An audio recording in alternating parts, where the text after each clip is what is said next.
무엇을 하며 살아야 합니까? 주님, 무엇을 하며 살아야 합니까? 라는 제목을 가지고 함께 하나님 말씀 나누겠습니다.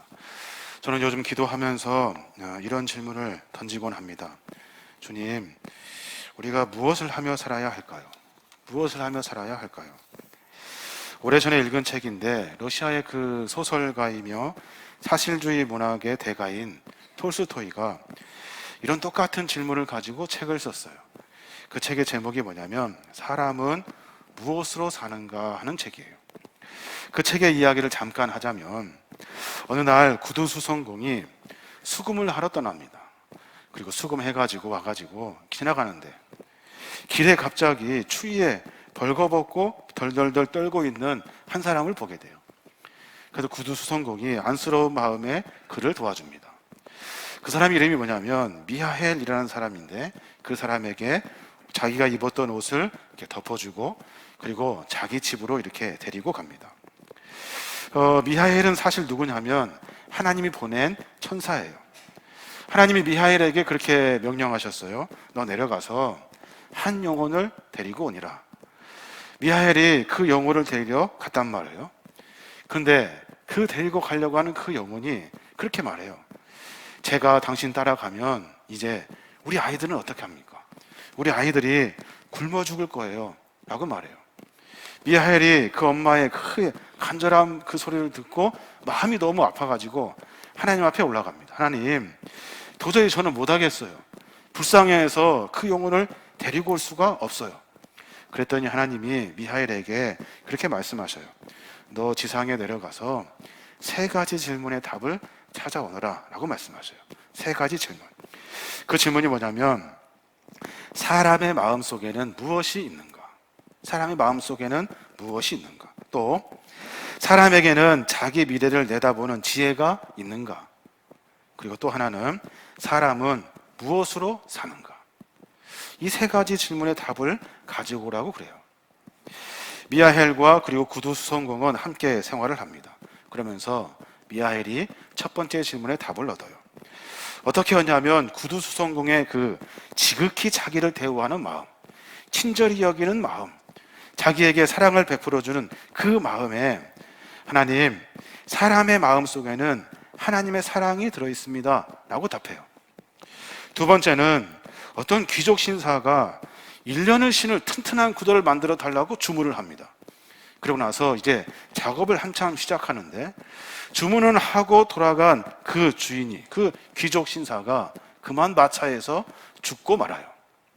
집으로 가는 길에 다시 하인이 돌아와서 그 주문한 구두를 주문을 바꿔요. 어떻게 바꾸냐면 튼튼한 가죽 구두가 아니라 수의로 쓸 슬리퍼를 주문합니다. 수의로 쓸 슬리퍼. 이 장면을 보고 미하엘이 하나님 앞에 그렇게 보고를 해요. 하나님, 사람에게는 미래를 내다볼 수 있는 눈이 없습니다. 미래를 내다볼 수 없습니다. 그런 지혜가 사람에게는 없습니다. 마지막으로 사람은 무엇으로 사는가 하는 질문에 미하엘은 엄마를 잃은 아이가 주변 이웃들이 그 아이를 돌보는 그 마음을 보고 사람의 마음속에는 사람은 하나님의 사랑으로 삽니다 라고 답해요. 너무나도 이웃을 잘 섬겨주었고 그 아이를 잘 돌봐주었기 때문에 사람은 사랑으로 산대요. 결론적으로 말하면 사람의 마음에는 하나님의 사랑이 있고 그런데 안타깝게도 미래를 내다볼 수 없으며 그리고 그 사랑을 가지고 삶을 살아낸다는 거예요. 한마디로 말하면 인간은 사랑으로 산대요. 또 한 명이 있습니다. 사람이 무엇으로 살까에 대한 고민을 가지고 책을 쓰신 분이 있는데 그분이 누구냐면 문화평론가이고 언론인이며 국어국문학자이고 크리스찬이신 이효령 교수님이세요. 그 교수님이 이렇게 말씀하셔요. 인간은 무엇으로 사냐 하냐면 의미로 산대요. 의미로 산다는 말이 도대체 무슨 말일까요? 예를 들어서 과학이 발달하여서 우리는 사람의 그 눈이 왜 깜빡이는지를 알 수 있어요. 왜 눈꺼풀이 깜빡이는지, 눈꺼풀이 운동 에너지를 사용하여 눈꺼풀과 눈꺼풀이 떨어지게도 하고 만나게 한다는 일을 우리는 잘 알아요. 사람이 눈을 깜빡이는 것은 뉴턴의 중력 가속도의 법칙으로 설명할 수 있어요. 중력은 질량을 가진 물체 사이에 존재하는 힘이라고 설명할 수 있죠. 그런데 인간은 그런 공식으로 이해되는 그런 단순한 존재가 아니에요. 오늘 남자, 여자가 사랑하는 사이로 서로 윙크를 합니다. 윙크를 이렇게 한다고요? 그 안에 어떤 과학적으로 설명할 수 없는, 뉴턴의 중력 가속도로 설명할 수 없는 의미가 그 안에 들어 있어요. 그래서 인간은 과학으로만 이해될 수 있는 존재가 아니에요. 인간은 의미로 존재된다는 사실을 설명해 주고 있는 거예요. 사람은 무엇으로 사는가? 이혜령 교수의 말을 빌리자면 사람은 의미를 가지고 산대요. 의미가 빠진 인간은 인간이라고 볼 수 없다는 거예요. 그냥 물건은 물건이죠. 컵은 컵이고 볼펜은 볼펜이고 종이는 종이에요. 근데 인간에게는 의미라는 것이 있어요. 인간은 하찮은 존재가 아니에요. 자기 존재를 그래서 쉽게 포기할 수가 없죠. 의미를 가지고 산대요. 의미. 또 한 사람을 제가 소개해주고 싶은데 그 사람은 누구냐면 가난한 사람들에게 집을 지어주는 빈민구호단체 엠마우스를 만든 프랑스 최고의 휴머니스트 아베 피에르 신부님이세요. 이분은 평생 50년 동안 살면서 집 없는 사람을 위해서 집 짓는 일을 합니다. 그 인생을 그렇게 살아요. 그의 책 단순한 기쁨의 책이 저에게 참 많은 감동을 준 책인데 그 책을 조금 더 소개하자면 조르주라는 청년이 있어요. 그 청년이 그 신부에게 찾아옵니다.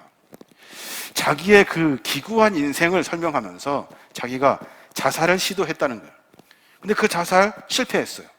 그래가지고 괴로워하면서 자살하기 원한다고 그렇게 신부에게 상담을 요청합니다. 나를 좀 도와주라고. 그랬더니 아베 피에르 신부가 그렇게 대답해요. 잘 됐습니다. 당신은 이미 자살하기로 마음 먹었으니까 죽는 거야. 나중에 죽으면 됩니다. 지금 나를 좀 도와주십시오 하면서 부탁해요. 그 부탁이 뭐냐면 내가 지금 가난한 사람들, 집이 없는 사람들을 위해서 집을 지어주는데 일손이 부족해요. 그러니 좀 도와주십시오. 조르주가 어차피 자기는 마음 먹어 이제 죽으려고 작정을 했기 때문에 그래 그거나 한번 하고 죽어야지 생각했다는 거예요. 그래서 집을 짓는 일을 시작합니다. 그런데 그 안에서 한 번도 평생 느끼지 못한 의미를 발견해요. 삶의 의미. 한 번도 느끼지 못한 보람을 느껴요. 보람을. 그리고 죽지 않고 살아야겠다는 그 자신감과 이유를 발견합니다. 그래서 신부에게 찾아와서 다시 고백을 해요. 당신이 저에게 제가 그렇게 자살하려고 하니 도와주십시오 라고 말했을 때 무언가 주었더라면 어떤 살 수 있는 방법을 나에게 제시해 줬다면 저는 또다시 자살을 시도했을 겁니다. 근데 신부님은 저에게 살아야 할 이유를 알게 했습니다. 저에게 의미, 보람, 삶의 의미와 보람을 깨닫게 했습니다. 그러니까 사람은 의미를 가지고 보람을 느끼며 사는 존재라는 것을 우리는 쉽게 알 수가 있어요. 사람이 무엇으로 살 수 있을까요? 무엇을 하며 살아야 할까요? 성경은 사람을 어떻게 설명하고 있을까요? 성경은 이렇게 말해요. 인간을 어떻게 설명하냐면 인간은 하나님의 작품이라고 설명합니다. 하나님의 작품. 하나님의 작품이라는 뜻은 하나님이 목적을 가지고 우리를 만드셨다는 뜻이에요. 그러니까 하나님이 토기장이가 되셔서 우리를 빚으신 거예요. 이사야 64장 8절에 보면 여호와여 이제 주는 우리 아버지시니다. 우리는 진흙이요 주는 토기장이시니 우리는 다 주의 손으로 지으신 거니이다 라고 말해요. 주님이 우리를 진흙 같은 우리를 토기장이 되신 주님께서 우리를 빚어주셨다는 거예요. 너는 이렇게 됐으면 좋겠다 하면서 빚으신 거예요. 이것을 사도 바울은 뭐라고 이야기하냐면 에베소 2장 10절에 그렇게 말해요. 우리는 그가 만드신 바라 그리스도 예수 안에서 선한 일을 위하여 지으심을 받은 자니 이 일은 하나님이 전에 예비하사 우리로 그 가운데 행하게 하려 하심이니라 라고 말씀하셔요. 무슨 말이냐면 하나님 우리를 만드셨대요. 만드셨는데 만드신 이유가 있다는 거예요. 왜 우리를 만드셨냐면 선한 일을 위해서. 선한 일을 위해서 우리를 지었다는 거예요. 하나님이 우리를 만드셨대요. 우리를 작품으로 만드셨대요. 어떻게 만드셨냐면 선한 일을 위해서 우리를 지으셨다는 거예요. 그러니까 우리는 하나님의 작품이고 작품 안에는 하나님의 목적이 들어있는 거예요. 그러니까 의미도 사랑도 모두가 그 안에 다 들어있는 거예요. 작품을 만들면서 의미를 부여하고 작품을 만들면서 애착과 사랑이 그 안에 들어있는 거예요. 그러니까 하나님은 우리를 하나님의 목적에 따라 만들어 주신 거예요. 이 목적을 우리가 알고 깨달을 때 내가 무엇을 해야 하는지, 내가 어떻게 살아야 하는지에 대한 답을 우리가 찾을 수 있게 되는 거예요. 저는 성경을 통해서 두 가지를 여러분과 함께 나누고 싶어요. 우리가 무엇을 하며 살아야 할까요? 어떻게 삶의 인생을 만들어 가야 할까요? 세상 사람들과 똑같이 욕심 부리면서 그냥 그렇게 아둥바둥 사는 것이 인생의 과연 여정인가? 한번만 생각해 볼 필요가 있어요. 성경을 우리에게 분명히 가르쳐줘요. 첫째, 우리가 살아야 할 이유는 우리는 하나님의 형상을 이루기 위해 산대요. 하나님의 형상을 이루기 위해서. 조금 더 쉽게 말씀드리면 하나님을 닮아가는 거예요. 하나님을 닮아가는 것에 삶의 목적을 두라는 거예요. 우리는 어떻게 지원받았습니까? 하나님의 형상으로 지원받았어요. 그럼 물어야 되죠. 하나님 어떻게 생겼습니까? 라고 물으면 하나님은 우리와 같이 생겼어요. 우리와 똑같이 생겼어요. 엄마 아빠를 우리가 닮았듯이 똑같아요. 우리도 하나님을 닮았어요. 자녀들이 엄마 아빠를 닮습니다. 생김새도 닮고 생활 습관도 닮고 어쩌면 그렇게 잘 때 코 고는 것도 닮고 잘 때 배 긁고 자는 것도 닮아요. 다 닮아요. 기독교의 인간 이해가 바로 거기에 있어요. 우리는 하나님의 작품으로 만들어졌어요. 하나님이 우리에게 원하시는 것이 뭐냐면 하나님을 닮아가기를 원하시는 거예요. 창세기 1장 27절에 그렇게 말해요. 하나님이 자기 형상 곧 하나님의 형상대로 사람을 창조하시되 남자와 여자를 창조하시고 말씀하셔요. 하나님의 형상대로 자기를 창조하셨다는 거예요. 그러니까 나를 닮았으면 하는 마음이 하나님 마음이에요. 바울은 또 이것을 이렇게 표현합니다. 갈라디아서 4장 19절에 보면 나의 자녀 여러분, 나는 여러분 속에 그리스도의 형상이 이루어지기까지 다시 해산의 고통을 겪습니다 라고 말해요. 무슨 말이냐면 주님의 형상, 그리스도의 형상, 하나님을 닮아가게 하기 위해서 나는 가르치고 섬기고 봉사하는 이 어려운 일, 마치 해산하는 수고와 같은 이 일을 마다하지 않겠습니다 라고 말하는 거예요. 닮게 하려고, 외형이 아니라 내적인 성숙을 만나게 하려고 나는 그 수고로움을 감수하겠습니다 라고 말해요. 우리 인생의 목표는 하나님의 마음을 담는 거예요. 하나님, 무엇하며 살아야 할까요? 라는 질문 앞에 답할 수 있어야 돼요. 우리는 하나님을 닮아가기 위해서 사는 거예요. 닮아가기 위해서. 근데 이게 물어봐야 되는데 어떻게 닮을 수 있을까요? 어떻게? 하나님과 우리가 어떻게 닮아질 수 있어요? 같아질 수 있어요? 하나님의 마음을 우리가 어떻게 알 수 있냐는 거예요. 사랑하는 여러분, 질문하면 돼요. 질문. 어떤 질문입니까? 이렇게 질문하면 돼요. 예수님, 어떻게 할까요? 예수님, 어떻게 할까요? 이 질문을 하면 우리는 하나님과 닮아질 수 있어요. 내가 하려고 하는 일에 주님의 생각, 주님의 마음, 주님의 계획을 물어보는 거예요. 내가 하려고 하는 순간에 주님께 묻는 거예요. 예수님, 어떻게 할까요? 주님, 어떻게 할까요? 그때 우리는 주님을 닮을 수 있게 되는 거예요. 예수님의 마음과 뜻을, 예수님의 삶을 우리에게 가르쳐 주시고 말씀하시고 닮으라 하시는 주님의 그 거룩한 마음을 우리가 닮아갈 수 있는 거예요. 자녀들이 아버지에게 묻습니다. 어떤 중요한 문제가 있어서 아버지에게 물어요. 그럼 아버지가 답을 이렇게 하시죠. 그러면 어떻게 됩니까? 아버지의 생각, 아버지의 사상, 아버지의 인생의 그 경험들이 그대로 아들에게 전수됩니다. 아버지와 아들이 닮아가는 거예요. 닮아가는 거예요. 그래서 에베소 4장 13절에는 그렇게 말해요. 그렇게 되면 우리가 다 하나님의 아들을 믿고 아는 일에 하나가 되고 성숙한 사람이 되어 그리스도의 완전하신 충만에까지 이르게 될 것입니다 라고 말해요. 그렇게 되면 이 뭐예요? 그렇게 되면 하나님께 묻는 거예요. 하나님 어떻게 할까요? 예수님 어떻게 할까요? 그때 우리에게는 하나님 아들을 믿는 믿음이 생기고, 하나님 어떻게 할까요? 라고 물을 때 그때 순간순간마다 주시는 하나님의 은혜로 말미암아 우리의 삶은 성숙하게 된다는 거예요. 얼마큼 성숙해지냐면 완전할 때까지, 충만함에 이를 때까지, 그때까지 성숙하게 된다는 거예요. 사람들이 물어요. 너 뭘 하려고 사니? 너 뭐 하러 사니?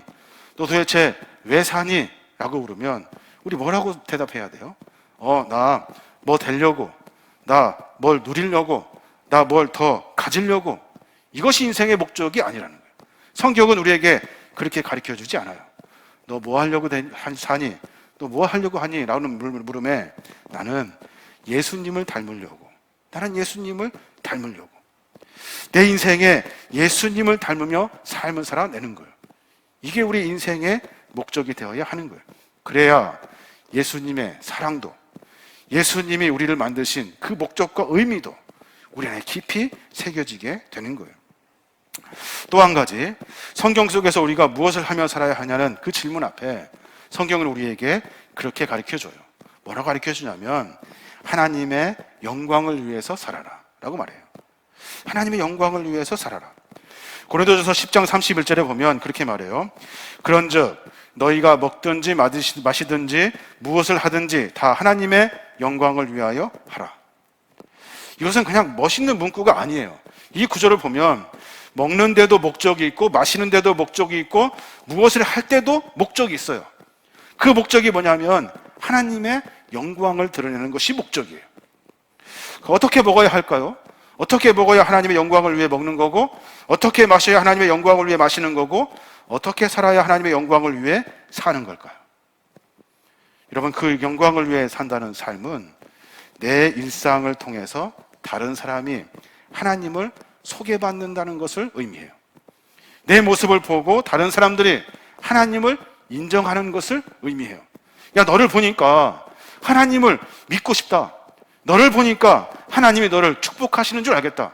너를 보니까 하나님의 사람이구나 라는 것을 느끼게 할 때, 알게 할 때, 깨닫게 할 때, 그때 그것이 하나님께 영광을 돌리는 삶이라는 거예요.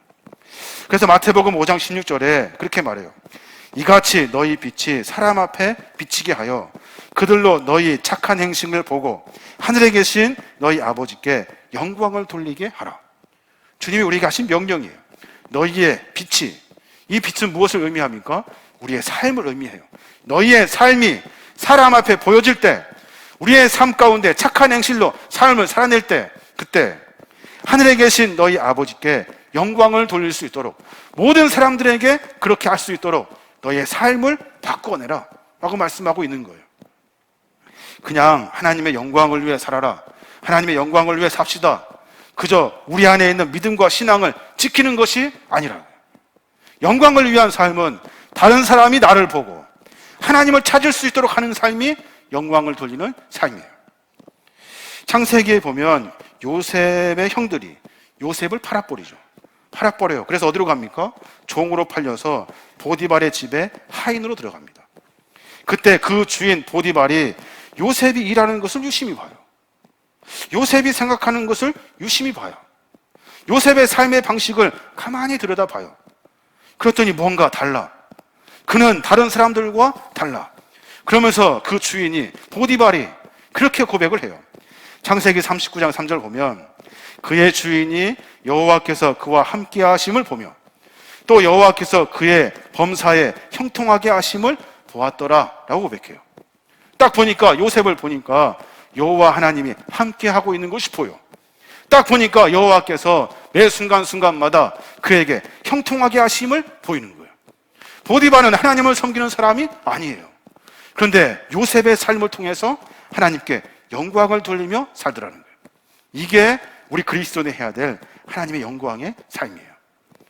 하나님, 어떻게 살아야 합니까? 무엇을 하며 살아야 합니까? 라는 질문 앞에 우리는 답할 수 있어야 돼요. 우리는 하나님의 영광을 위해 삽니다. 우리의 삶을 통해 다른 사람들이 예수 그리스도를 소개받을 수 있을 만큼, 내 삶을 통해서 다른 사람들이 하나님을 알아갈 수 있을 만큼 내 부족하고 연약하지만 내 삶의 여정을 통해서 하나님이 드러날 수 있도록 다른 사람들이 너를 보고 하나님을 믿을만 하구나, 너를 보고 하나님은 살아계시는구나, 너를 보고 하나님을 믿으면 너의 삶을 내가 담고 싶구나 라는 그런 고백이 있게 해야 하는 거예요. 그러니까 말하는 것, 행동하는 것, 생각하는 것, 꿈꾸는 것, 소망하는 것, 이 모든 것들이 세상 사람들과 똑같지 않은 거예요. 생각하는 것이, 모든 것이 달라요. 그래서 우리의 삶의 여정을 통해서 다른 사람들이 하나님을 드러내게 하는 거예요. 톨스토이는 사람은 사랑으로 산다 말했어요. 이효령 교수님은 사람은 의미로 산다 말했어요. 성경에 찾아보니까 사람은 그리스도를 닮아가는 목적을 가지고 산대요. 성경에 찾아보니까 사람은 하나님의 영광을 위해 산대요. 우리의 삶의 여정을 고쳐내야 돼요. 문제가 있을 때, 고민이 될 때, 어떤 일을 선택할 때 우리는 내 마음대로, 내 뜻대로, 내 생각대로 판단하고 결정합니다. 그것이 너무나도 익숙해요. 근데 이제 바꿔야 돼요. 순간순간마다 무슨 질문을 가지고 살아야 하냐면, 주님 어떻게 할까요? 주님이시라면 이 순간 어떻게 할까요? 주님이 말씀해 주십시오. 내가 이 일을 결정하는 일에 주님께 맡기겠습니다. 그러면 주님께서는 우리에게 말씀하셔요. 우리 마음 깊숙한 곳에서 하나님께서 말씀하셔서 깨닫게 하신다고요. 그거 하지 마, 그렇게 해 라고 분명히 말씀하셔요. 우리에게 찾아와 주셔서 성령님께서는 우리의 양심을 울리셔서 내 삶의 방향을 정할 수 있도록 하시는 거예요. 그런 삶을 살 때 우리는 자연스럽게 주님을 닮은 삶을 살게 되는 거예요. 우리가 주님의 영광을 위해 산다는 것은 쉽지 않아요. 쉽지 않아요. 다른 사람들보다 더 열심히, 성실하게, 정직하게, 바르고 의롭게 다른 사람 보기에 합당한 믿음의 삶을 살아야 하기 때문에 훨씬 더 어려워요. 그래서 하나님의 영광을 위한 삶은 쉽지가 않아요. 근데 우리에게 성령님께서 찾아와 주시고 우리의 삶 가운데 각오하고 결단할 때 우리에게 힘을 허락해 주시는 거예요. 우리가 매번 말씀을 읽는 이유가 거기에 있습니다. 한 번 읽었다는 것을 자랑하려고 읽는 것이 아니에요. 말씀을 통해서 하나님의 마음과 생각을 찾아가는 거예요. 말씀을 통해서 하나님께 영광을 돌리는 삶을 살고자 각오하고 결단하는 거예요. 말씀을 통해서 나에게 하시는 주님의 음성을, 그 예민한 음성을, 아주 작은 소리로 들을랑말랑 하는 그 예민한 음성을 우리가 큰 소리로 들을 수 있는 준비를 하는 거예요. 이게 말씀을 읽는 훈련이에요. 그 훈련이 되지 아니하면 우리는 하나님의 마음도, 하나님께 영광을 돌리는 것도 살 수가 없어요. 선포합니다. 우리 모두가 다 그리스도를 닮아가는 삶을 사십시오. 그럼 물어야 돼요. 주님 어떻게 할까요? 순간순간마다 물어야 돼요. 우리 모두가 다 하나님의 영광을 위해 먹고 마시고 일하는 인생이 되기를 선포합니다. 그래야만이 하늘의 은혜를 만날 수 있고 거룩한 믿음의 자녀로 삶을 살아낼 수 있는 거예요. 저와 여러분이, 특별히 오늘 함께 예배하고 있는 우리 중고등부 아이들 모두에게 이러한 삶의 인생과 방향을 거룩한 주님의 말씀으로 세워내는 우리 모두가 되시길 주님의 이름으로 축원합니다.